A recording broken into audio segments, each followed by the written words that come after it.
हम सब गंधर्व पर विराजमान दिगंबरा, हाथ में झाड़ू और कलश धारण करने वाली, रूप से अलंकृत मस्तक वाली भगवती शीतला की वंदना करते हैं। जय शीतला माता। आप सभी पर शीतला माता की कृपा सदैव बनी रहे।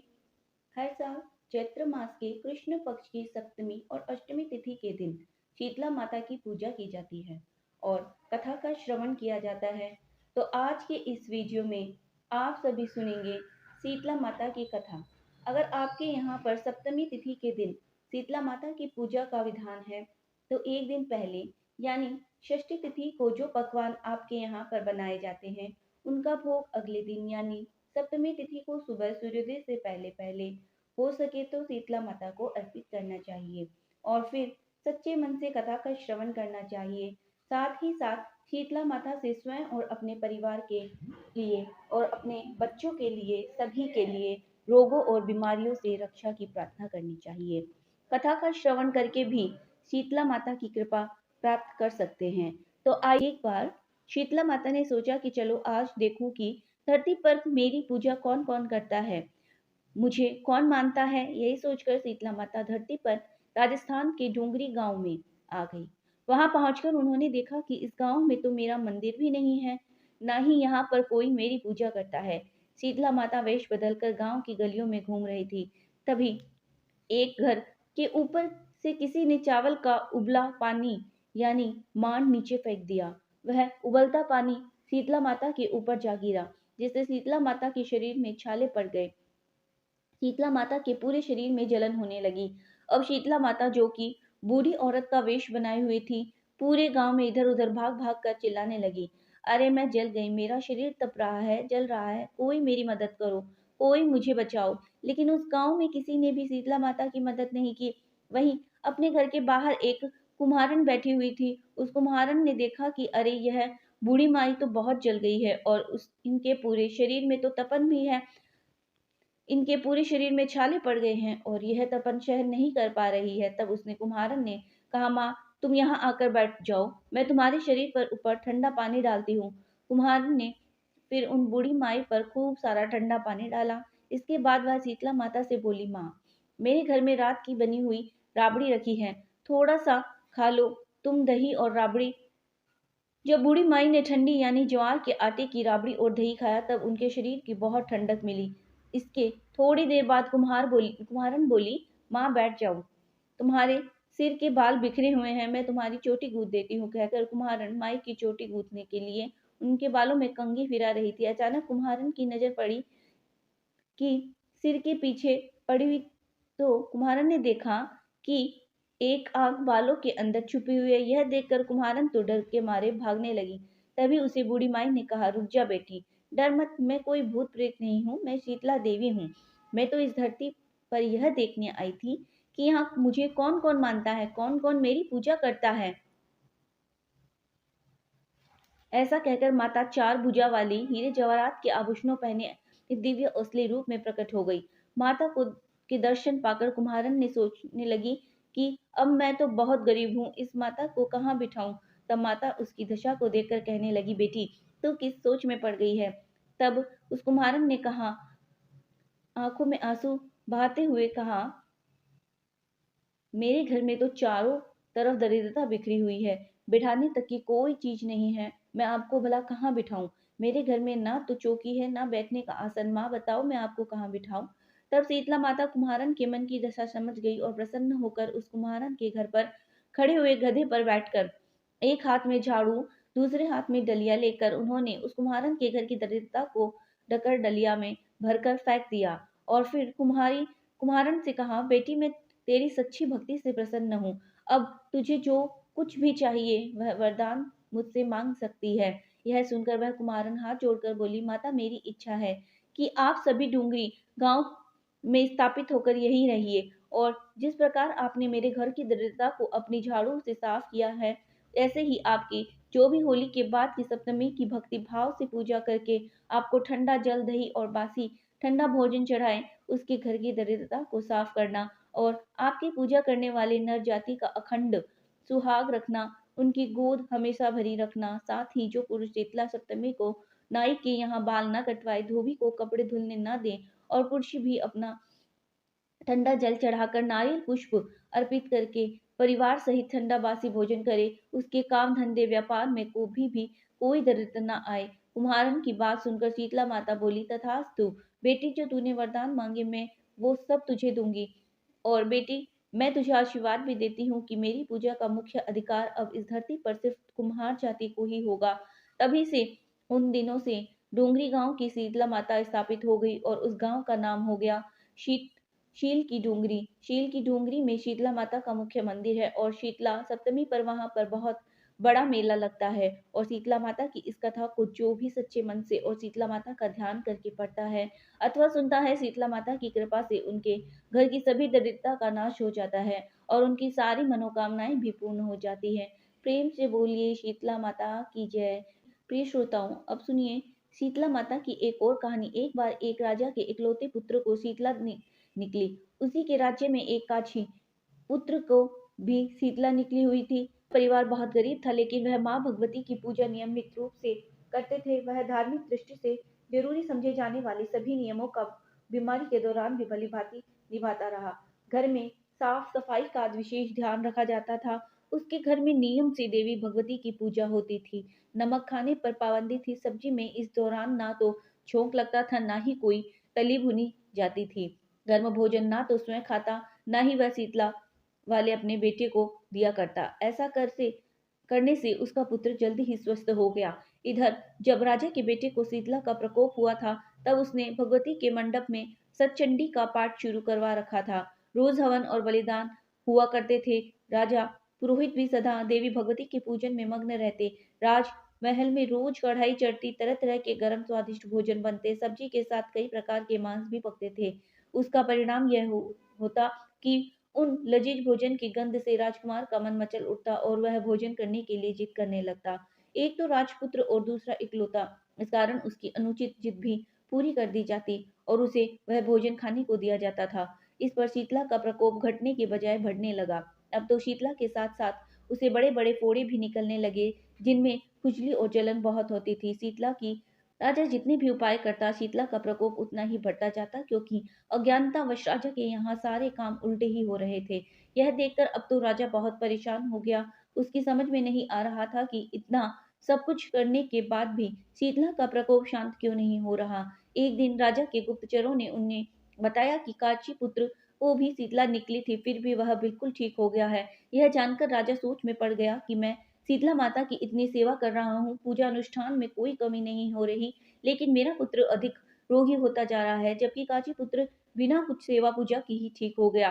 पलंग पर लेटा हुआ राजा यही सोच रहा था कि सोचते सोचते उसे नींद आ गई।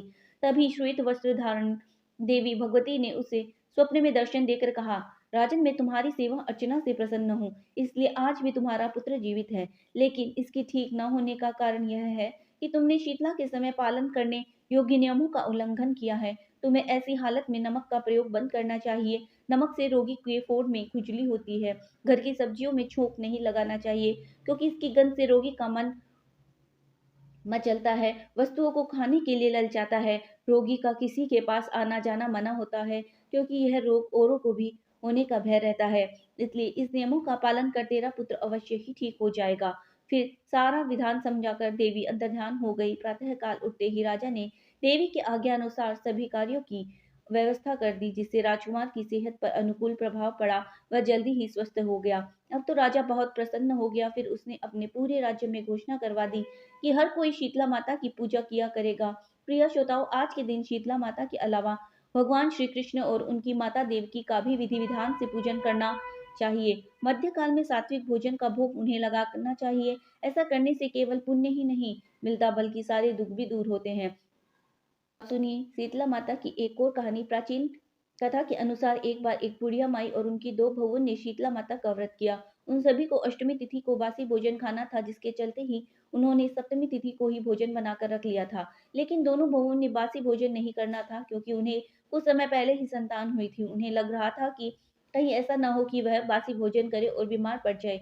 अगर ऐसा हुआ तो उनकी संतानें भी बीमार पड़ जाएगी। तब दोनों बहुओं ने अष्टमी को बासी भोजन ग्रहण न करके अपनी सास के साथ माता की पूजा की। इसके बाद पशुओं के लिए बनाए गए भोजन के साथ ही अपने लिए भी ताजा भोजन बना लिया। फिर उसे ग्रहण भी कर लिया। और फिर जब उन्हीं सास ने उन्हें बासी भोजन के लिए कहा तो उन्होंने टाल दिया। यह देखकर माता क्रोधित हो गई। अचानक ही उनके नवजात शिशु की मृत्यु हो गई। बात सास को पता चली, अपनी दोनों बहुओं को घर से निकाल दिया और दोनों अपने बच्चों के शवों को लेकर रास्ते में चली जा रही थी। तब वे एक बरगद के पेड़ के नीचे आराम करने के लिए रुक गई। यहाँ पर दो बहनें थीं जिनका नाम औरी और शीतला था। वह सिर पर पड़ी जुओं से बहुत परेशान थी। बहुओं की उनकी हालत देखकर उन पर दया आ गई और उन्होंने उनकी मदद करना चाहा और उन बहनों की सिर से जुएं निकाल दी, जिससे उन दोनों बहनों ने को बहुत सुकून मिला। तब उन दोनों बहनों ने बहुओं को आशीर्वाद दिया कि तुम्हारी गोद हरी हो जाए।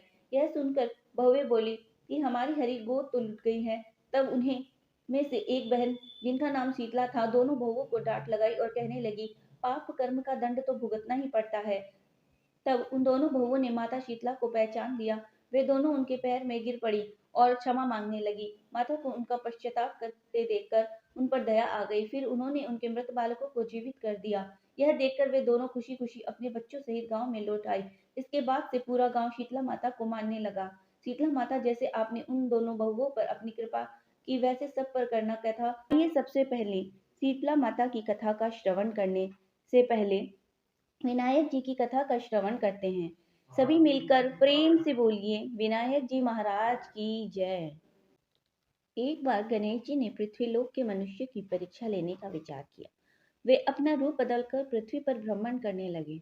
उन्होंने एक छोटे से बालक का रूप धारण कर लिया। एक हाथ में एक चम्मच में दूध लिया और दूसरे हाथ में एक चुटकी चावल ले लिया। अब वे गली गली घूमने लगे, साथ ही साथ आवाज लगाते रहे कि कोई मेरे लिए खीर बना दो, कोई मेरे लिए खीर बना दो। कोई भी उन पर ध्यान नहीं दे रहा था, बल्कि उन पर हंस रहे थे। वे लगातार एक गांव में के बाद दूसरे गांव इसी तरह चक्कर लगाते हुए पुकारते रहे, पर कोई खीर बनाने के लिए तैयार नहीं था। सुबह से शाम हो गई। गणेश जी लगातार घूमते रहे। उसी गांव में एक बुढ़िया थी। शाम के समय वह अपनी झोपड़ी के बाहर बैठी हुई थी। तभी गणेश जी वहां से पुकारते हुए निकले, कोई मेरी खीर बना दो, कोई मेरी खीर बना दो। बुढ़िया बहुत कोमल हृदय वाली थी। उसने कहा, आ बेटा, मैं तेरी खीर बना देती हूँ। गणेश जी वहीं रुक गए और बूढ़ी माई से कहने लगे, माई, अपने घर में से दूध और चावल लेने के लिए बर्तन लेकर आओ। बुढ़िया एक कटोरी लेकर जब झोपड़ी से बाहर आई तो गणेश जी ने कहा, माई, अपने घर का सबसे बड़ा वाला बर्तन लेकर आओ। बुढ़िया को यह बात सुनकर थोड़ी झुंझलाहट हुई, पर उसने उस बालक का मन रखने के लिए कहा, चलो बच्चे का मन रख लेती हूँ। और अंदर जाकर वह अपने घर का सबसे बड़ा वाला पतीला लेकर बाहर आई। अब गणेश जी ने चम्मच में से दूध पतीले में उड़ेलना शुरू किया। तब तब तो बुढ़िया के आश्चर्य की सीमा ही नहीं रही जब उसने देखा कि दूध से तो पतीला पूरा भर गया है। वह हैरान हो गई। एक के बाद एक बूढ़ी माई बर्तन झोपड़ी से बाहर लाती गई और गणेश जी उसमें दूध भरते चले गए। इस तरह से बूढ़ी माई के घर के सारे बर्तन दूध से लबालब भर गए। गणेश जी भगवान ने बूढ़ी माई से कहा, माई, मैं स्नान करके आता हूँ, तब तक तुम खीर बना लो, वापस आकर खाऊंगा। बूढ़ी माई ने पूछा, मैं इतनी सारी खीर का क्या करूंगी? तब गणेश जी ने कहा, तो माई, आज सारे गांव को दावत दे देना। तो बूढ़ी माई ने बड़े प्यार से मन लगाकर खीर बनाई। खीर की मीठी मीठी भीनी खुशबू चारों दिशाओं में फैल गई। खीर बनाने के बाद वह घर में जाकर खीर खाने का न्योता देने लगी। बूढ़ी माई के न्योते की बात सुनकर गांव के लोग उस पर हंस पड़े। बूढ़ी माई के घर में तो खाने का दाना ही नहीं, यह सारे गांव को खीर खाने की दावत दे रही है। लेकिन गांव के लोगों को कौतूहल हुआ और खीर की खुशबू से लोग खींचे चले आए। लोग देखते ही देखते सारा गांव बूढ़ी माई के घर में इकट्ठा हो गया। बूढ़ी माई की एक बहू भी थी। जब बूढ़ी माई की बहू को दावत की बात पता चली, तब वह सबसे पहले वहां पहुंच गई। उसने खीर से भरी पतीले को जब देखा तो उसके मुंह में पानी आ गया। उसे बड़े जोर से भूख लगी थी और उसने एक कटोरी में खीर निकाली और दरवाजे के पीछे बैठकर खाने की तैयारी करने लगी। इसी बीच एक छींटा गिर गया और गणेश जी को भौंक लग गया, जिससे वह प्रसन्न हो गए। अब तो पूरे गांव को खाने की दावत देकर बूढ़ी माई वापस अपने घर आई तो उसने देखा बालक भी वापस आ गया था। बूढ़ी माई ने उस बालक से कहा, चल बेटा, खीर तैयार है, भोग लगा लो। गणपति जी बोले, माई, भोग तो लग चुका है, मेरा पेट भी पूरी तरह भर चुका है। मैं तो तृप्त हो गया हूँ। अब तू ही खा, अपने परिवार और गांव वालों को खिला। बूढ़ी माई ने कहा, यह तो बहुत ज्यादा है, सबका पेट भर जाएगा, इसके बाद भी यह बच जाएगी। उस बची खीर का मैं क्या करूंगी? तब गणेश जी बोले, जो खीर बचे उसे उस खीर को रात में अपने घर के चारों कोनों में रख देना। बूढ़ी माई ने ऐसा ही किया। जब सारा गांव जिम कर और पेट भरकर खीर खा चुका था, तब ढेर सारी खीर बच गई। बूढ़ी माई ने बची हुई खीर के बर्तनों को अपने घर के चारों तरफ रख दिया। सुबह उठकर उसने देखा तो उसकी आंखें खुली की खुली रह गई। पतीले में खीर की जगह हर जगह ही हीरे जवाहरात और मोती भरे हुए थे। वह बहुत खुश हुई, उसकी सारी दरिद्रता दूर हो गई और अब वह आराम से रहने लगी। फिर उसने गणेश जी का एक भव्य मंदिर बनवाया, साथ में एक बड़ा सा तालाब भी खुदवा दिया। इस तरह उसका नाम दूर दूर तक प्रसिद्ध हो गया। उस जगह वार्षिक मेले लगने लगे। लोग गणेश जी भगवान की कृपा प्राप्त करने के लिए उस स्थान पर पूजा करने और मान्यताओं के लिए आने लगे। गणेश जी अब सभी की मनोकामनाएं पूर्ण करने लगे हैं। गणपति भगवान इस कहानी को कहते, सुनते और हुकारा भरते सभी पर अपनी कृपा करना, सभी की रक्षा करना, सभी के विघ्न दूर करना। प्रेम से बोलिए गणपति भगवान की जय। अगर आपको यह वीडियो और कथा पसंद आए तो वीडियो को लाइक एंड सब्सक्राइब अवश्य करिए और कमेंट बॉक्स में जय शीतला मैया लिखना ना भूलें। धन्यवाद।